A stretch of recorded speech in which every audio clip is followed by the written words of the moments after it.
104, 108 సర్వీసులపై YCP అబద్దాలు చెబుతోందని MLA RN Srinivasulu తెలిపారు. తిరుపతి రుయా ఆసుపత్రిలో 104, 108 అంబులెన్సులు పరిశీలించారు.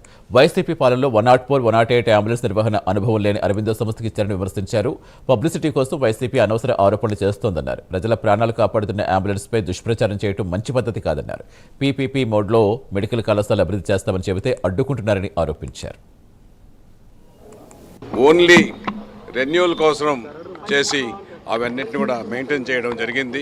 ప్రభుత్వ ఖజానాను కొల్లగొట్టడమే తప్ప వేరే ఉద్దేశం గత ప్రభుత్వంలో లేదు.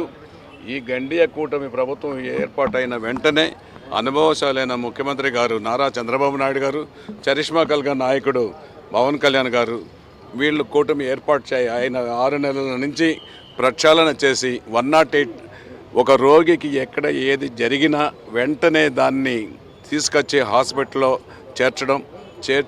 జరిగిన విషయం తెలిసిన 108 విషయం తెలిసి కాల్ సెంటర్ నుంచి విషయం తెలుసుకున్న వెంటనే దానికి కావాల్సిన GPS పరికరాలు, హెల్త్ నర్సులు ఎక్కడికక్కడ ట్రాక్ చేస్తూ ఎంతసేపు పడుతుంది, ఎంతసేపులో హాస్పిటల్కి వస్తూ అనేసి కూడా దీనికి లేట్ అయితే బాధ్యులు ఎవరైనా కూడా తెలుసుకొని ఎటువంటి ఆటంకాలు లేకుండా ఎక్కడ జరిగిన వెంటనే ఇవన్నిటిని కూడా GPS ద్వారా ట్రాక్ చేసుకుంటూ హాస్పిటల్లో చేర్చడం, ప్రాణాలు కాపాడుతున్న 108 సంస్థను 108 ఆయన ఇప్పుడు దుష్ప్రచారం చేస్తున్నాడు.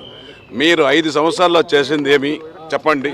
మీ హయాంలో 300 108, 104 బండ్లు మూలబడింది నిజం కాదా? ఆర్ఎన్ శ్రీనివాసులు గారి ఆధ్వర్యంలో మనం ఇక్కడ 104, 108 చూస్తున్నాం.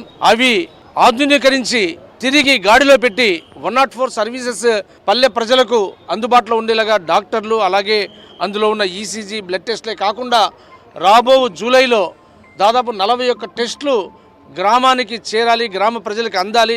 వాళ్ళు వచ్చి అవి చాలా కాస్ట్లీ, బయట చేయించుకోలేరనే ఉద్దేశంతో ఈరోజు ఎన్డీఏ ప్రభుత్వం, మన ముఖ్యమంత్రి నారా చంద్రబాబు నాయుడు గారు, అలాగే పవన్ కళ్యాణ్ గారు, మోడీ గారు ఆంధ్రప్రదేశ్లో ఆరోగ్యం మహాభాగ్యమని ఈ 108 సర్వీసెస్ని ఏదైతే మూలపడి కుంటుపడిపోయినాయో వైఎస్ఆర్సీపీ ప్రభుత్వంలో ఈరోజు వాటన్నిటిని కూడా దాదాపు 42 108 మన తిరుపతి జిల్లాలో, అలాగే 41 104 సర్వీసెస్ని ఇస్తున్నాయి. వాటికి ఒకసారి నేను అడుగుతున్నాను వైఎస్ఆర్ నాయకుల్ని, మీరు కరెక్ట్గా వాళ్ళకి జీతాలన్నా ఇచ్చారా?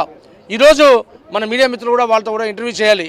ఎందుకంటే 108, 104 కూడా మూలపడిపోయి వైఎస్ఆర్సీపీ ప్రభుత్వంలో వాళ్ళకు ఈవెన్ జీతాలు కూడా రాని పరిస్థితి. ఈరోజు కూటమి ప్రభుత్వం వచ్చిన తర్వాత వాళ్ళకు పర్ఫెక్ట్గా జీతాలు వస్తున్నాయి. అవి మేము చెప్పడం కాదు, మన మీడియా మిత్రులే 108, 104 సర్వీసెస్ దాంట్లో ఉద్యోగస్తులు కూడా కనుక్కోవాలని మేము కోరుకుంటాం.